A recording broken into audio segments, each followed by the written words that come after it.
It began on an ordinary Saturday evening. Ordinary in every sense but one. The office building was 6 stories high, a bland concrete block that looked harmless in daylight. But by night, when the fluorescent lights inside were the only signs of life, the place took on another character entirely. Empty hallways stretched into shadows. The hum of old air conditioners replaced the chatter of daytime workers, and every sound, every creak, every echo seemed magnified. That night, a young woman named Marissa stayed behind to finish a project. Her co-workers had left hours earlier, eager to reclaim their weekend. She had volunteered or perhaps been pressured to finalize a report due on Monday morning. By the time the building emptied, the 6th floor was hers alone, or so she thought. The clock read 9:47 p.m. when her phone buzzed. She almost didn't notice, immersed in spreadsheets and scattered notes. The message was short, from an unknown number. "You look tired." Her brow furrowed. For a moment, she assumed it was a mistake. A friend playing a late-night joke, perhaps. She set the phone aside and kept typing. 2 minutes later, another buzz. "Red looks good on you." Marissa's hands froze above the keyboard. She looked down at herself. Tonight, she had worn a deep crimson blouse with black slacks. There was no way someone could know that, unless they were here. Her gaze darted across the cubicles. Every chair was empty, every monitor dark. The floor was silent. She shook her head, muttered something under her breath about idiots and prank texts, and returned to her work. But her pulse was already quicker, her ears straining for sounds. At 10:10 p.m., the phone rang. A private number. She stared at the glowing screen, her hand hesitant. Something in her gut screamed at her not to answer. But she did. "Hello." For a second, only static hissed on the other end. Then, a low male voice, distorted and deliberate. "I can see you." Marissa slammed the call off so hard her hand shook. She swallowed, her throat dry, and forced herself to look at the row of windows facing the parking lot. Outside, the glass reflected only her own silhouette under fluorescent light. But she couldn't shake the feeling of eyes blinking, patient watching from somewhere unseen. She decided she needed coffee, walking through the hallway toward the break room. Her heels echoed against the tile like gunshots in a cavern. She hated that sound. It reminded her of being hunted. Like each step betrayed her position. She pushed open the break room door, exhaled with relief at the ordinary smell of burnt coffee grounds and disinfectant wipes. But as she poured herself a cup, movement flickered at the edge of her vision. She turned. Someone was there. A man stood in the corridor just outside the room. Tall, broad-shouldered, his face obscured by shadows. He didn't move, didn't speak, just stared. The mug nearly slipped from her hands. Marissa's instinct screamed, "Run!" She darted back toward the main office, heart hammering. Behind her, footsteps followed, heavy, steady, unhurried, as if he knew she couldn't escape. She threw herself into the women's restroom and locked the door. The silence that followed was suffocating her phone. She reached for her pocket, empty. Panic hit her like ice water. The phone was still on her desk, glowing softly in the darkness where she'd left it. Her only connection to the outside world was gone. She pressed her back against the stall door, breathing shallow, listening. For several minutes, there was nothing. No footsteps, no voices.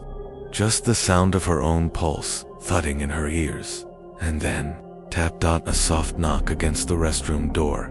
Once, twice, slow, intentional. Marissa bit down on her scream when she finally gathered the courage to move.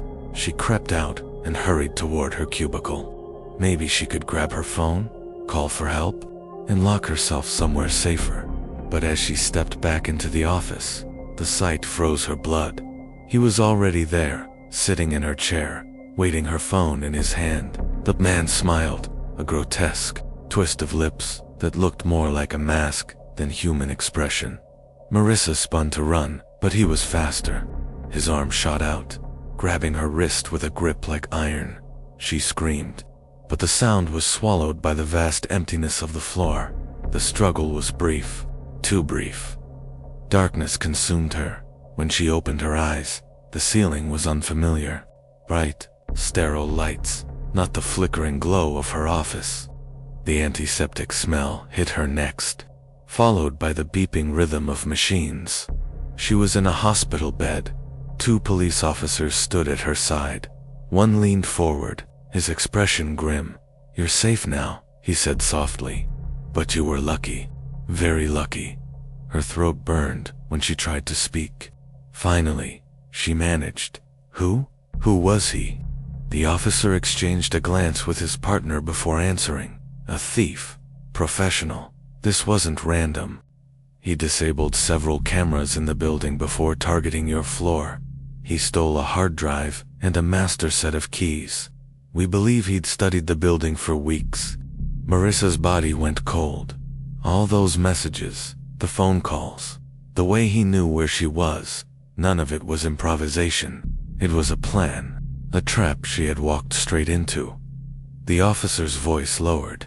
He knew the blind spots. He knew which cameras were fake. He knew how to move without being seen. Marissa closed her eyes.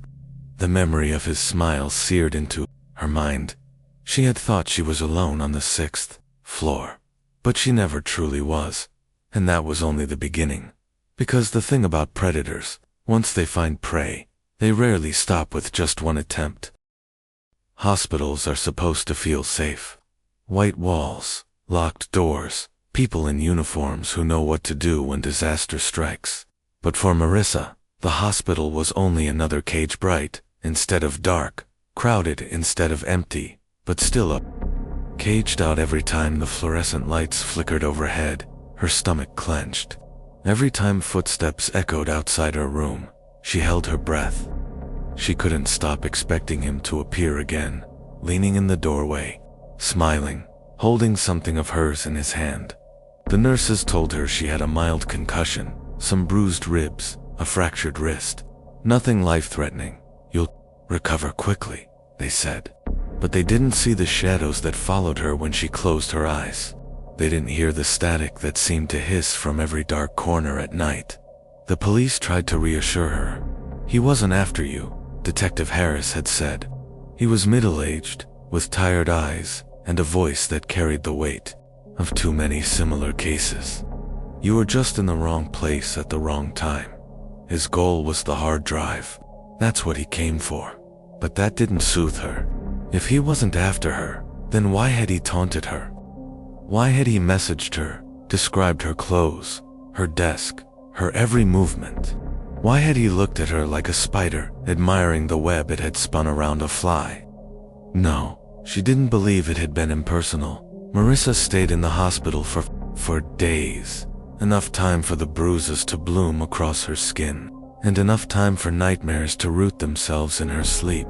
When she was finally discharged, she begged a friend to let her stay over. She didn't want to go back to her apartment alone, didn't want to risk seeing her own reflection in the glass and mistaking it for someone else's face.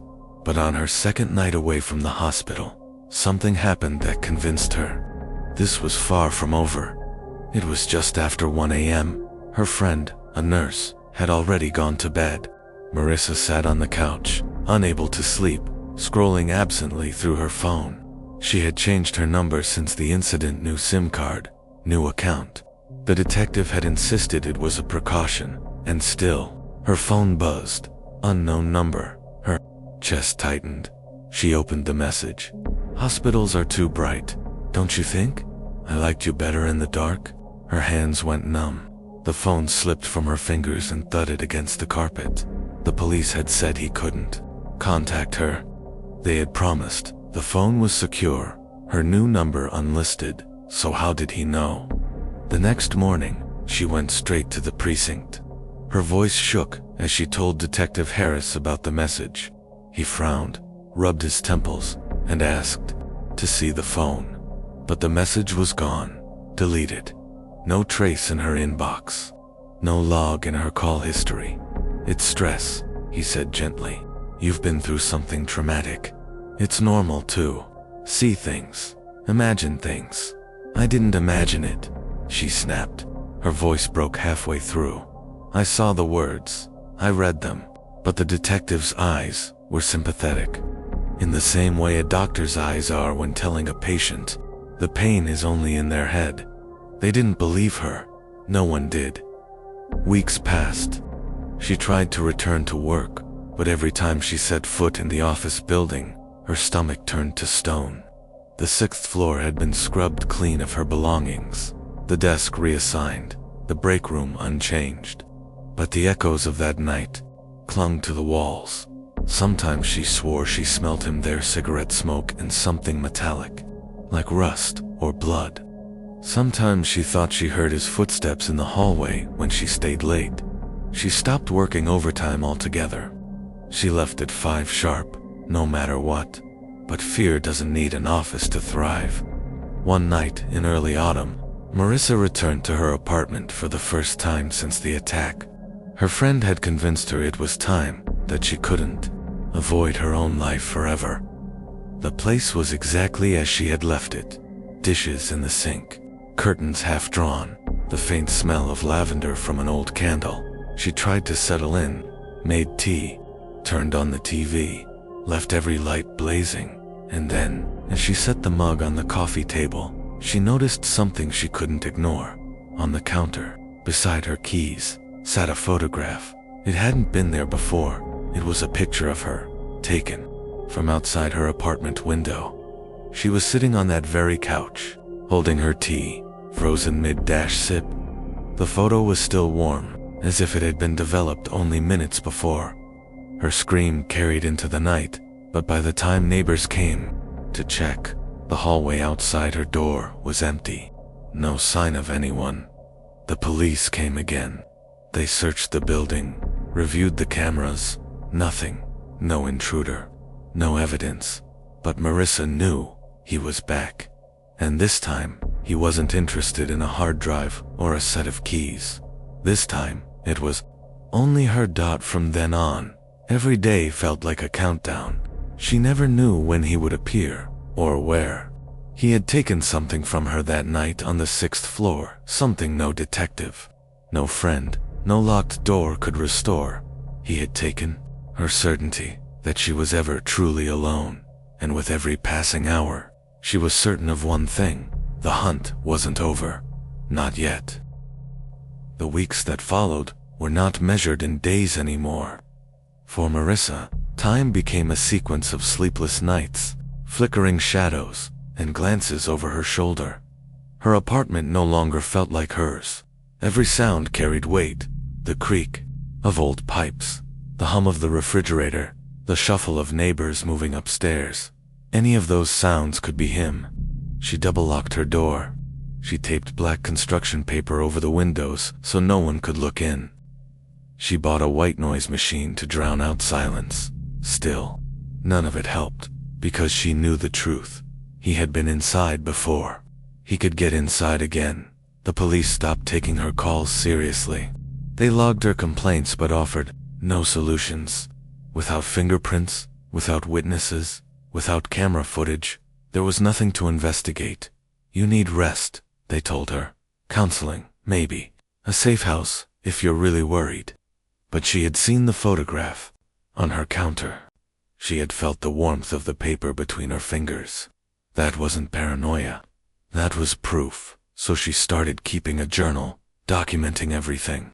Every odd sound, every fleeting shape at the corner of her vision, every strange number that texted her at odd hours. At first it was only a few lines per night. Then it became pages. Then entire notebooks. Her handwriting grew frantic, jagged, as though her fear itself pressed the pen across the page.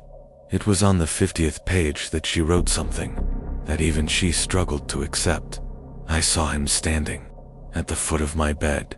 It was 3 in the morning.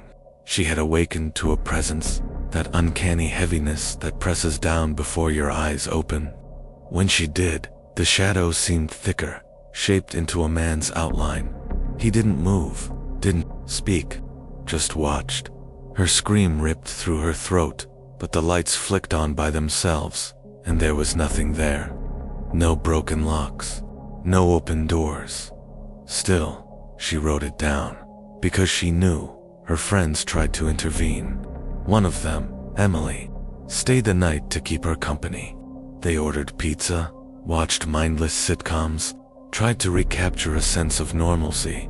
It almost worked until Emily woke at dawn and found Marissa gone.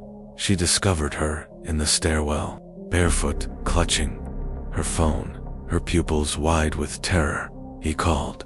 Marissa whispered, trembling. He told me to come outside. He said if I didn't, he'd come in. Emily's face went pale. But your phone hasn't rung all night. I checked. Marissa looked down at the device in her hands. The call log was empty, but her ears still rang with the voice, low and deliberate. I can see you. Sleep became impossible. Food lost its taste.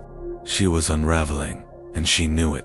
Yet what terrified her most wasn't losing her grip on reality, was the possibility that her grip was still intact. What if everything was happening exactly as she perceived it? What if the predator had found a way to slip through cracks no one else could see? One evening, driven by a desperate need for proof, she installed her own cameras in the apartment, cheap motion-activated devices from an electronics store. She angled them at every doorway, every window, even at her bed. For 3 nights, nothing. On the 4th, she woke to the red, blinking light of the camera by her bed. Motion detected. Her hands shook as she opened the app. The footage was grainy, but clear enough. At 2:47 a.m., the door to her bedroom creaked open. A tall, broad figure stepped inside. He moved with certainty, walking to the foot of her bed, pausing there, watching. And then, he leaned closer. Close enough that his face filled the frame. Close enough that she could see the smile. And then, as though aware of the camera, he raised a finger to his lips. The video ended. When she blinked, it was gone. The file had vanished from the app, erased as though it had never existed. But she had seen it. She had seen him. That was the night. She stopped pretending she could survive this alone. She called Detective Harris again, her voice raw, begging him to believe her. There was footage, she insisted. He was in my room. He looked right at the camera. But when Harris sent a patrol to her apartment, the cameras showed nothing unusual. The files were clean, no evidence. Marissa, he said carefully, I need you to listen.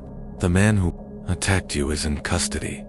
The words dropped like ice. What? He was arrested last week. Different case, but it matches his pattern. He's in jail. He can't be contacting you. Marissa's throat tightened. If the man was locked up, then who was in her room?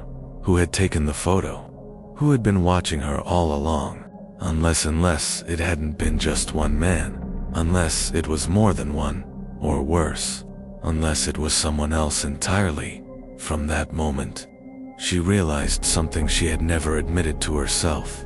The break-in, the theft, the attack, those were excuses, cover stories, red herrings. The hard drive, the keys, the cameras, they were props in a play. The real show was her. He hadn't chosen her by chance. He hadn't been interrupted in some professional burglary. No, she was the point, she was the target, and he was still out there, free, waiting for the right moment to step out of the shadows again. Marissa tried to leave the city. She thought maybe distance would break whatever tether bound her to him. She booked a motel 2 hours away, under a different name. She brought only a single bag, leaving everything else behind. That night, she slept for the first time in weeks. When she woke, there was something on the pillow beside her, a folded piece of paper. Her hands shook as she opened it, for words, written in neat block letters. I never lost you. Marissa sat frozen on the motel bed, staring at the note. I never lost you. The words bled into her mind like poison, erasing any fragile illusion of safety she had built. Her hands trembled so violently she nearly dropped the paper.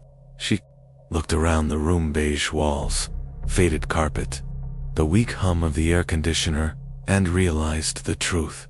There was no escape. Not here, not anywhere. He knew where she was. He always knew. She tried to convince herself there had to be a rational explanation. Maybe a staff member had slipped the note inside. Maybe she had been followed from the city. Maybe there was a copycat, someone who had read about her case. But the handwriting was the same blocky style as the photograph she had found on her counter. The same deliberate neatness that felt more like engraving than writing. This wasn't random, it was personal. At dawn, she drove back to the city, her nerves frayed raw. She felt safer in motion than in stillness. The motel room had proven that locked doors meant nothing. Her phone buzzed midway down the highway. Against her better judgment, she looked. A message from an unknown number. "Careful, you're drifting. Into the left lane." Her heart lurched. She swerved back to the right, nearly hitting the guardrail. Panic spread like wildfire in her chest. She scanned every car behind her, every truck, every shadow of a driver she couldn't quite see. Was he out there, tailing her, watching from one of the anonymous vehicles sliding along the freeway? The message came again, eyes on the road. "Marissa, wouldn't want you to crash." Her throat constricted. She hurled the phone onto the passenger seat and gripped the steering wheel until her knuckles turned white. He was closer than ever by the time she reached the city limits. She was nearly delirious from lack of sleep. She didn't go to her apartment. She didn't go to the office. Instead, she parked in the lot of a police station and marched inside. Detective Harris looked startled to see her. "You need to protect me," she demanded, her voice cracking. "He's still out there. He knows where I am." Harris sighed heavily, rubbing his forehead. "Marissa, I told you. The suspect is in custody. You're safe. Then explain this." She slammed the note onto his desk. The detective picked it up, studied it, and frowned. "You brought this from the motel." "Yes, it was on my pillow. He followed me there." He hesitated, then spoke carefully. "We'll look into it. But you need to understand something. Obsession like this, sometimes it's not external. Sometimes it's what trauma does to your mind. You start seeing patterns where none exist." Her stomach dropped. "You think I wrote it myself. I think you need rest," he said gently. "Let us handle the rest." But she saw it in his eyes. The quiet dismissal. The certainty that she was spiraling into madness. No one believed her. Not one person. That night, she returned to her apartment. For the first time since the attack, she didn't bother locking the door. What was the point? Locks hadn't stopped him before. She sat on her bed, staring at the ceiling, waiting. Hours crawled by. Midnight passed. Then one, then two, and just as her eyes began to close, the air shifted. The floorboards creaked. Someone was inside. Her breath caught in her throat. She sat up slowly, straining her eyes against the darkness. He stepped into the doorway. The same tall frame, the same broad shoulders, the same smile that didn't reach his eyes. Except this time, he didn't hide. He didn't play games. He walked toward her, deliberate and slow, the weight of inevitability in each step. Marissa tried to scream, but no sound came out. She scrambled backward, but there was nowhere to go. He stopped at the foot of her bed exactly as he had in the video and leaned forward. "Do you understand now?" he whispered. His voice was calm, almost tender. Her eyes widened in terror. "Why me?" The smile deepened. "Because you stayed late." What happened next was never clear. Neighbors reported hearing a shriek around 3 in the morning, followed by silence. When police arrived later that day, the apartment was empty. No signs of forced entry. No struggle. Her belongings were still there. The bed was unmade. The note from the motel lay on her nightstand. But Marissa was gone. No trace. No body. No explanation. The case went cold. Some believed she had fled, consumed by paranoia, starting a new life somewhere far away. Others whispered that her mind had finally broken, and she had done something desperate. But those who had heard the full story, the late-night calls, the vanishing messages, the photos and notes, knew better. They knew she hadn't left by choice. They knew someone had been watching all along. And somewhere, in the blind spots of surveillance cameras and the silence between heartbeats, that someone was still smiling, because when a predator marks you as prey, escape is only an illusion. And for Marissa, the office on the 6th floor was never the end, it was only the beginning.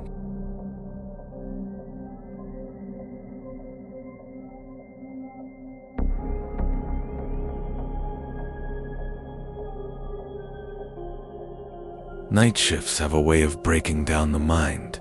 The silence, the repetition, the hours that stretch into infinity, it all gnaws at a person's sanity. Some people can't handle it, some adapt. And then there are a few who learn too late that the silence isn't empty at all. David Mercer was a security guard, 40 years old, divorced, with nothing much to keep him company except cigarettes and the sound of his own boots echoing across concrete floors.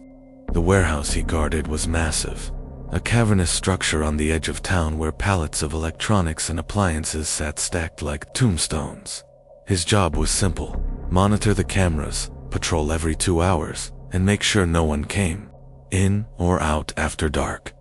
It wasn't glamorous, it wasn't fun, but it paid the bills, and until that autumn, it had been quiet. The first night it happened, the time was 12:13 a.m. David was slouched in the security office, sipping stale coffee, and half watching the bank of monitors in front of him.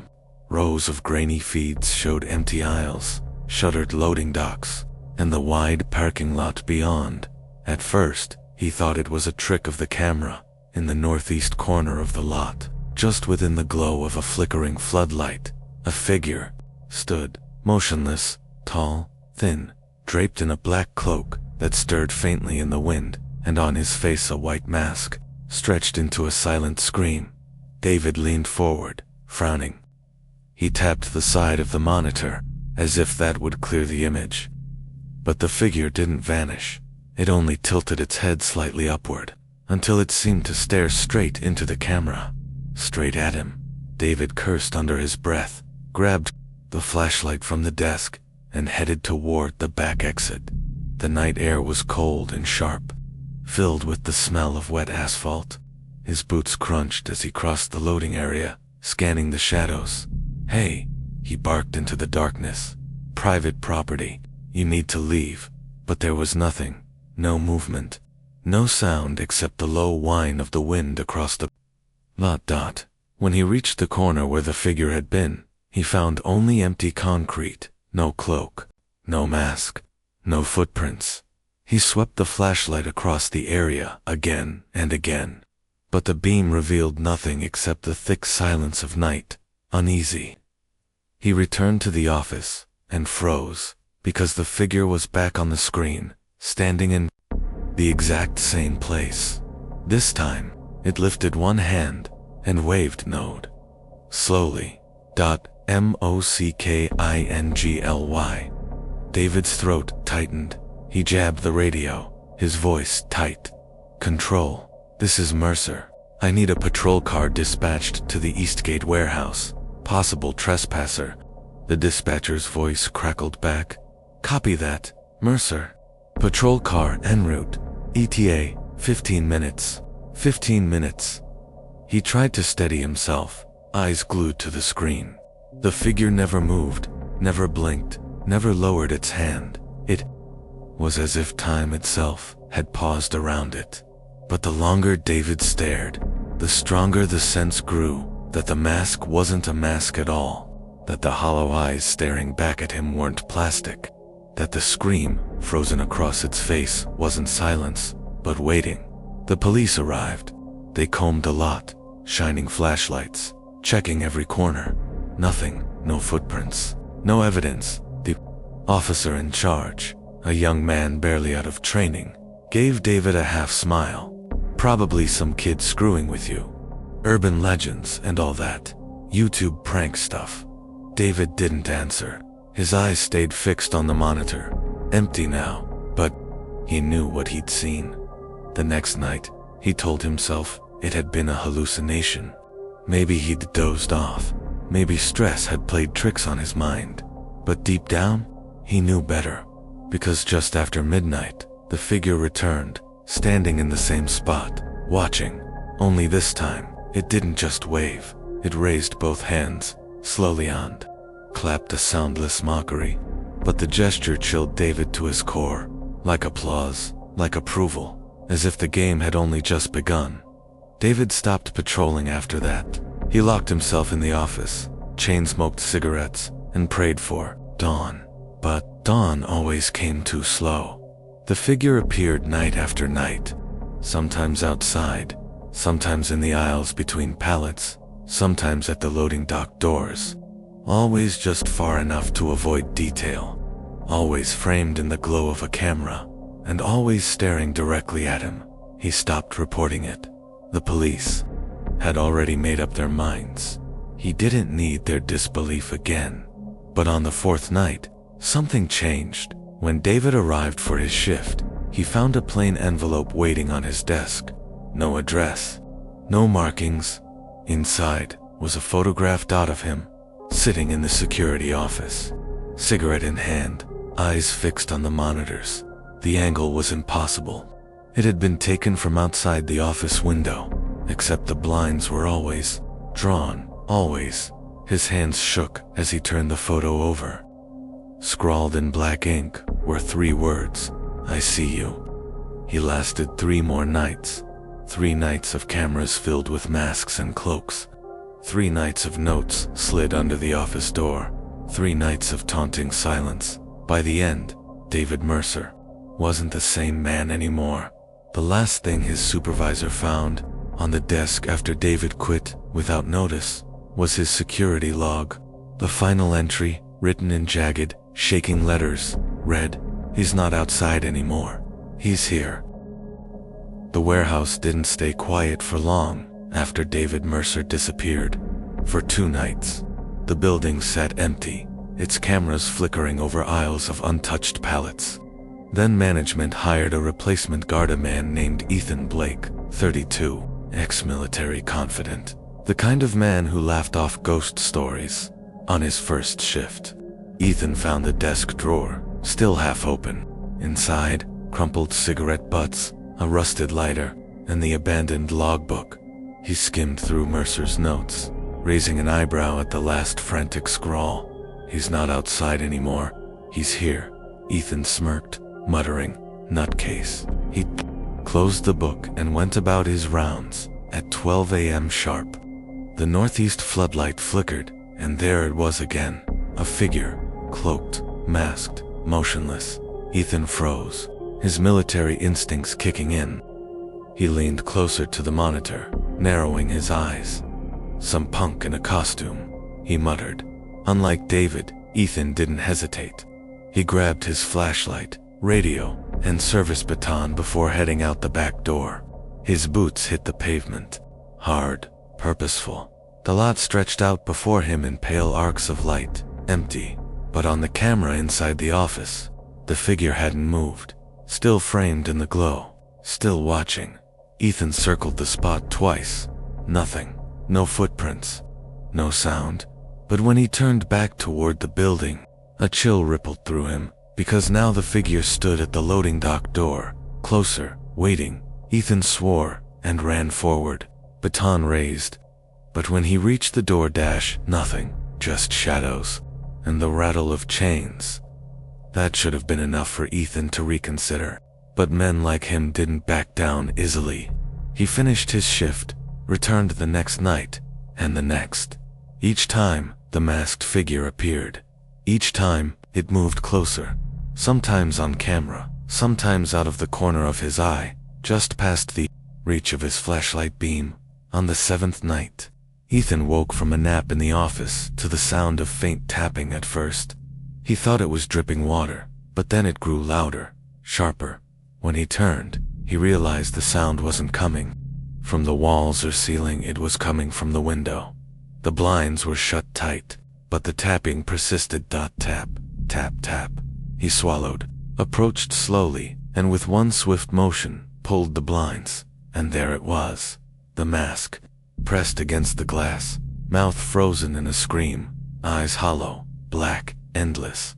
Ethan stumbled back, his chair clattering across the floor. By the time he raised his baton again, the window was empty. That was when he began to doubt himself.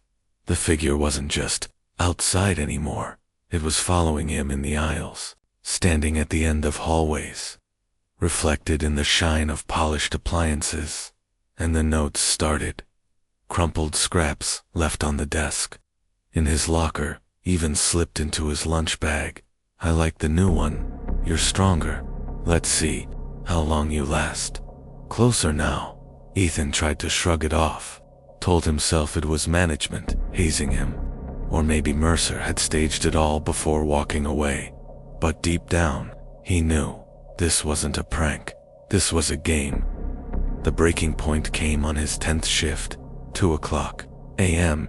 He was patrolling the northern aisle, flashlight beam cutting through dust and silence. That's when he heard it clapping, slow, deliberate, from somewhere.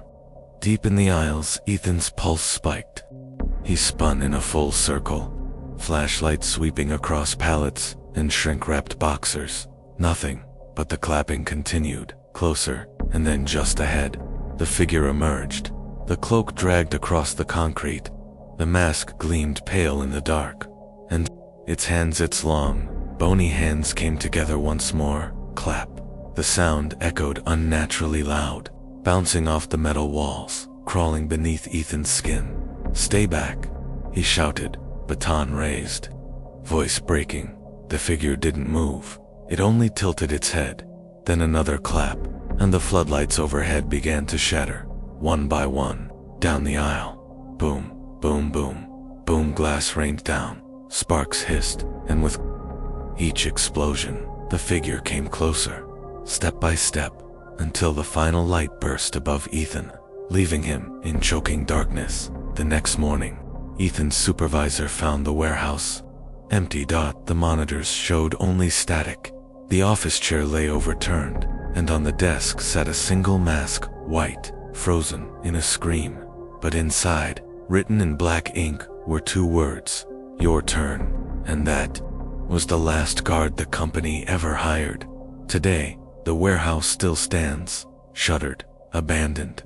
Locals avoid it, whispering about the faces that sometimes appear in its windows at night. A mask pressed against the glass, a cloak trailing across the lot, and if you're unlucky enough to drive past at midnight, sometimes, just sometimes, you'll hear it. That slow mocking applause. Clap, clap, clap.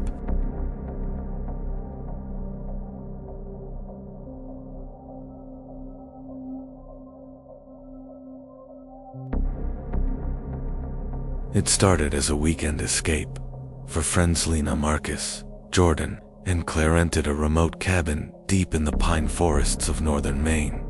The online listing called it rustic, quiet, secluded. The photos showed wood-paneled walls, a stone fireplace, and wide windows that opened to an ocean of trees. It looked perfect, and at first, it was. They spent the first evening laughing, unpacking, cooking over the fireplace. Outside, the wind threaded through the branches in a low, soothing whistle. But that night, things began to shift. Sometime past midnight, Lena was the first to hear it. A knock, soft, almost polite. 3 taps against the cabin wall. She froze, sitting upright in her creaking bed. At first she thought it was the wind, shaking loose a branch. But when she held her breath, she realized it was deliberate. Knock, knock, knock. She whispered Marcus's name from across the room, but he was dead asleep.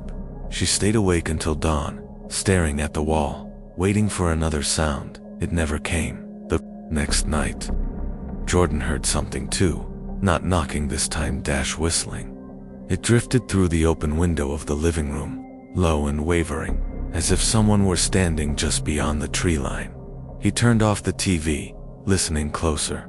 The tune was oddly familiar, a simple children's lullaby, drawn out. Off-key. When he stepped outside with a flashlight, the whistling stopped. The forest stood still, but when he shut the door and locked it tight, he swore he heard footsteps crunching in the snow around the cabin. Circling by the third night, no one was sleeping well. Claire insisted it was animals, a branch, the wind, maybe even a prankster from a nearby town. But Lena wasn't convinced, because each morning, she was the first to notice something strange outside. On the first morning, a pile of pine cones stacked neatly on the porch. On the second morning, a ring of stones placed carefully around the fire pit. On the third morning, 5 small handprints smeared in ash across the window, child-sized pressed from the outside. They argued about leaving. Marcus said the roads were too icy to risk at night. Claire said they were overreacting. But when dusk fell on the 4th evening, they heard it again. The knocking, not on the wall this time, on the front door. Knock, knock, knock, 3 slow, deliberate raps. They froze, huddled together in the living room, staring at the door. "Don't open it," Lena whispered. But Marcus, stubborn, grabbed the flashlight and swung the door wide. The porch was empty, only the trees swaying under the moonlight. But at their feet lay something new, a masked wooden, carved crudely with hollow eyes and a slit for a mouth, and etched along the grain were 3 words, jagged and uneven: "We see you." That night, no one slept. Every hour brought a new sound: the scrape of fingernails along the walls, the creak of footsteps in the attic. Though the hatch was locked, the muffled sound of children giggling in the dark. By dawn, Jordan was pacing, whispering to himself. Claire sat shaking under a blanket, and Lena swore she saw someone in the tree line at sunrise. Not a man, not exactly something taller, wearing the mask. They tried to leave that morning, bags packed, keys in hand, hearts racing. But when Marcus turned the ignition of the SUV, the engine coughed once and died. The hood was smeared with ash handprints, and hanging from the rearview mirror was another mask, smaller, child-sized. By nightfall, the laughter started again. Not outside anymore, inside, echoing in the rafters, in the vents, beneath the floorboards. High, sharp voices whispering words they couldn't quite understand. And then the final knock, this time from inside the cabin walls. Knock, knock, knock. The friends huddled in the center of the living room, clutching each other, staring at the dark corners of the cabin. And from the shadows, figures began to emerge. Small, masked, dozens of them. Children, but not children. Their movements jerky, too fast, their masks carved from bark and bone. One by one, they stepped closer, forming a circle around the 4 trembling friends. And behind them, looming in the doorway, came the tallest figure. Its mask split in a grotesque smile. Its voice, deep and hollow, filled the cabin. "You shouldn't have stayed." By the next morning, the cabin was silent again, empty. No bags, no footprints, no friends, just the masks, scattered across the floor waiting for the next guests. Morning sunlight filtered weakly through the blinds, painting pale stripes across the wooden floor. But the cabin was not empty, at least, not entirely. Claire was the first to stir. Her head pounded, her throat dry. She sat up slowly, realizing she wasn't in her bed anymore. She was lying on the cabin floor. The others, Marcus, Lena, Jordan, were sprawled around her, unconscious. At first, she thought they'd passed out from exhaustion, but then she noticed the marks on their wrists.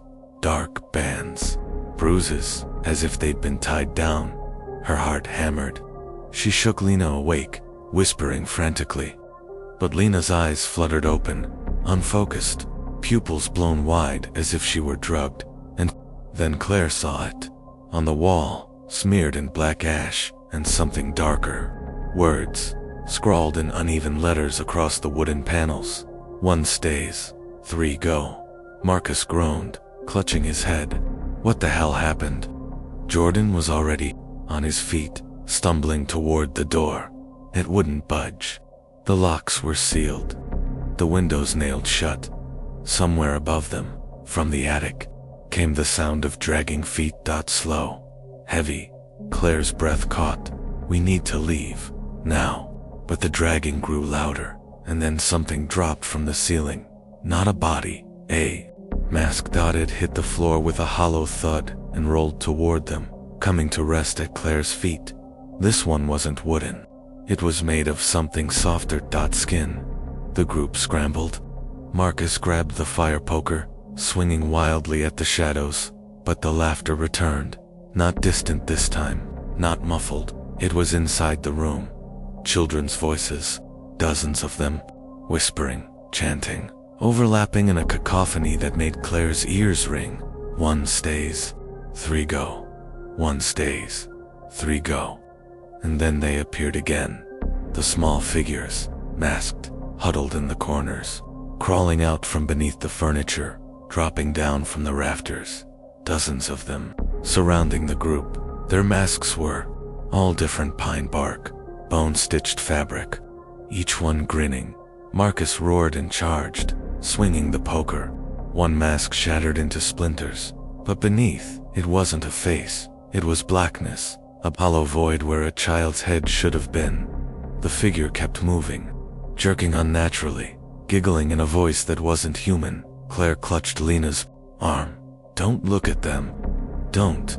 But Lena wasn't listening. Her eyes glazed. Her lips moved, whispering along with the chant. 1 stays, 3 go. Her hand reached up, trembling, and touched one of the masks on the floor. The moment her fingers brushed it, the cabin shook, the walls groaned, the windows cracked, and Lena screamed, her body convulsing as the mask fused to her skin. Her voice split into a high, shrill laugh. When she turned back to them, half her face was gun-swallowed by the mask. Marcus dragged Claire and Jordan toward the back door, slamming his shoulder against it until the wood splintered. For a moment, it gave way. A shaft of daylight poured through. Hope, but then something taller stepped into the light. The figure from before, the tall one, mask grinning, shoulders scraping the doorframe. It reached down, grabbed Marcus by the neck, and lifted him effortlessly off the floor. His screams cut short with a sickening crack. The figure tossed him aside like a broken doll. Claire and Jordan ran through the hall, into the kitchen, searching desperately for another exit. But every window showed the same thing. Not the forest, not the snow, just rows of masks, staring back. Jordan snapped. He grabbed a chair, hurled it at the glass. It shattered, but instead of breaking open, the shards reformed instantly, sealing into a mirror-smooth surface. And in the reflection, they didn't see themselves. They saw the children, dozens of them, masked, smiling. Claire screamed. She turned and Jordan was gone. The floor where he stood was empty, save for a mask lying flat. His mask. She stumbled backward, chest heaving, clutching her head as the chanting grew unbearable. 1 stays, 3 go. 1 stays, 3 go. And then silence. The cabin stilled. The figures vanished. Only Claire remained. By the time the police arrived days later, they found the cabin in perfect condition, food still on the table, bags packed neatly in the corner, but no sign of Marcus, Jordan, or Lena. Only Claire, sitting in the living room, smiling through a mask that had fused to her face, her voice soft, childlike, whispering over and over again, I stayed.